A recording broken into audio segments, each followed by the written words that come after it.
শুভেন্দু অধিকারীর নেতৃত্বে বিজেপি পথযাত্রা শুরুর আগে বারুইপুরে তীব্র উত্তেজনা। অভিযোগ, বিরোধী দলনেতাকে লক্ষ্য করে কালো পতাকা দেখানো হয়, তাকে গো ব্যাক এবং চোর বলে কটাক্ষ করা হয়। তৃণমূল কর্মী সমর্থকরা বিশৃঙ্খল পরিস্থিতি তৈরির চেষ্টা করছে বলেই অভিযোগ গেরুয়া শিবিরের, যদিও সে অভিযোগ অস্বীকার করেছেন রাজ্যের শাসক দলের নেতাকর্মীরা। বুধবার বারুইপুর পুরাতন বাজার দিয়ে শুভেন্দুর কনভয় যাওয়ার সময় তাকে কালো পতাকা দেখানো হয়, গো ব্যাক এবং চোর স্লোগান দেওয়া হয়। তৃণমূল কর্মী সমর্থকরা এই কাজ করে বলেই অভিযোগ। পাল্টা আবার বিজেপির তরফে জয় শ্রীরাম স্লোগান দেওয়া হয়, আবার তৃণমূলের তরফে জয় বাংলা বলা হয়। সব মিলিয়ে চূড়ান্ত বিশৃঙ্খল পরিস্থিতি তৈরি হয় বারুইপুরে। এরপর রাসমাঠ ময়দানের কাছে গিয়ে দলীয় বিধায়কদের নিয়ে জমায়েত হন শুভেন্দু। তার হুঙ্কার, গাড়িতে লাঠি দিয়ে বারবার আঘাত করা হয়েছে, গাড়ি থেকে নামলে লাঠি দিয়ে হামলা হতো, জলে লঙ্কা গুঁড়ো মিশিয়ে বিজেপি কর্মীদের ওপর হামলার চেষ্টা করা হয়েছে, আবার গাড়িতে পাথর ছোড়া হয়েছে। আগামী 27শে মার্চ বারুইপুরে এসপি অফিস অভিযানের পরবর্তী কর্মসূচি ঘোষণা করেন শুভেন্দু। তিনি বলেন, পুলিশ সুপার যা করলেন তার হিসাবে হবে, সুদে আসলে হিসাব নেব।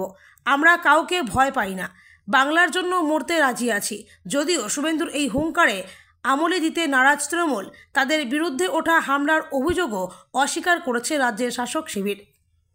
বারুইপুরের মধ্যস্থল থেকে রাসমেলার মাঠ হয়ে ভারতীয় জনতা পার্টির জেলা কার্যালয় পর্যন্ত মিছিল করেছি এবং রাসমেলার মাঠের সামনে, যেহেতু মাঠের দরজা বন্ধ করে দিয়েছিল ওরা, আমরা গাড়ির উপরে দাঁড়িয়ে সভা করেছি। এবং আপনারা অবাক হয়ে যাবেন, আমি আজকে তমলুকের পারমিশন সহ আমি 75 বার আমি হাইকোর্ট থেকে অনুমতি নিয়েছি। এবারে পুলিশ আমাকে অনুমতি দিয়েছিল। এটা ট্র্যাপে ফেলা হয়েছে আমাদেরকে। 1টা থেকে 3টা কোনো কারণ ছাড়াই তৃণমূলকে পারমিশন, 3টের পরে ডিসপার্স না করে অভিষেক, তোলাবাজ অভিষেক, যার নাম 73 বার সুজয় কৃষ্ণ ভদ্র কাকু বলেছে, সেই তোলাবাজ চোর, তিনি পুলিশকে নির্দেশ দিয়ে তিনি এইটা করেছেন, আমাদের ট্র্যাপে ফেলেছেন। উদ্দেশ্য কি? আমাদের মেরে ফেলা। 26-এর আগে পথের কাঁটা সরিয়ে দেওয়া। আর যে কর্মীরা এখানে জমায়েত হয়েছিলেন সেই কর্মীদেরকে হটুগঞ্জে একবার মেরেছে, 45 জন আহত হয়েছিল। প্রাইভেট হসপিটালে রেখে ছোট ছোট কুলতলির বাচ্চাদেরকে, মায়েদেরকে আমাদের চিকিৎসা করাতে হয়েছে। 100-র উপরে ট্রেকার, অটো, টোটো, মোটরসাইকেল ভেঙেছিল, পুড়িয়েছিল। আমার কর্মীরা বিশেষ করে দক্ষিণ 24 পরগনায় 21-এ মার খেয়েছে, মৃত্যুবরণ করেছে। এই সাংগঠনিক জেলায় কিষাণ মোর্চার নেতা সহ 3 জন খুন হয়েছে 21 সালে। এই জেলার মগরাহাটে বিজেপি প্রার্থী মানস সাহা কাউন্টিং হলে খুন হয়েছে। এই জেলাকে কার্যত ওরা একেবারে জামাতের হাতে তুলে দিয়েছে। এই জেলাকে আর কোনো গণতন্ত্র নেই। ডায়মন্ড হারবারের ভোট আপনারা দেখেছেন। তাই আমরা এই জেলাতে, আমি যাতে আমার কোনো কর্মী আঘাত না পায় তার জন্য আমি এখানে অবস্থান নিয়েছি। আমার প্রত্যেকটা কর্মী এই গুন্ডাদের সার্কেল থেকে বেরিয়ে গেলে আমরা প্রস্থান করব। আমি যেহেতু হাইকোর্টের অর্ডারে প্রোটেক্টে আছি, মহামান্য জাস্টিস রাজশেখর মান্থা একাধিক জাজমেন্টে আমাকে প্রোটেকশন দিয়ে গেছেন মমতার হাত থেকে বাঁচার জন্য, বাংলার মানুষ এবং গণতন্ত্রের স্বার্থে।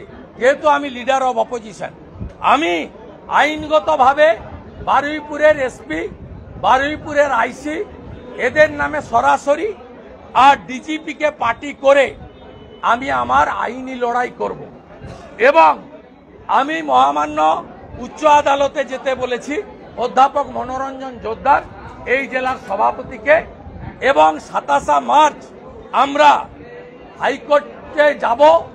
হাইকোর্ট যদি অনুমতি দেয়, তা হাইকোর্টের দেওয়া গাইডলাইন মেনে আমরা হাজার হাজার কর্মী সমর্থক এনে বা আমাদের দক্ষিণ 24 পরগনার 4টে সাংগঠনিক জেলা এবং দক্ষিণ কলকাতা, এই 5টা সাংগঠনিক জেলা এবং দক্ষিণ চব্বিশ পরগনায় যারা মূলবাসী অরিজিনাল দক্ষিণ চব্বিশ পরগনার মানুষ, যারা এখানকার দলিত সমাজের মানুষ, ফিশারম্যান কমিউনিটির মানুষ, সেই মানুষদেরকেও বলবো এটা লাস্ট লড়াই। আমাদের যে দৃশ্য আজকে দেখেছি তাতে পশ্চিমবঙ্গে ভোট হতে পারে না। কেন্দ্রীয় সরকার এমএইচএ আমাকে সিআরপিএফ দিয়ে রেখেছেন জেড ক্যাটাগরি, তাদের ভূমিকা আমাকে বাঁচানোর চেষ্টা করেন তারা। আমাদের এমএলএদের সিআইএসএফ আছে, কিন্তু আমার বিজেপি কর্মী, বিরোধী দলের কর্মী, এমনকি ভোটারদের নিরাপত্তা কে দেবে? কে দেবে নিরাপত্তা? ইলেকশন কমিশনকে বলবো পশ্চিম বাংলায় মমতা এবং মমতার পুলিশ রাজীব কুমারদের রেখে কোন নির্বাচন অন্তত দক্ষিণ চব্বিশ পরগনা জেলায় সম্ভব নয়।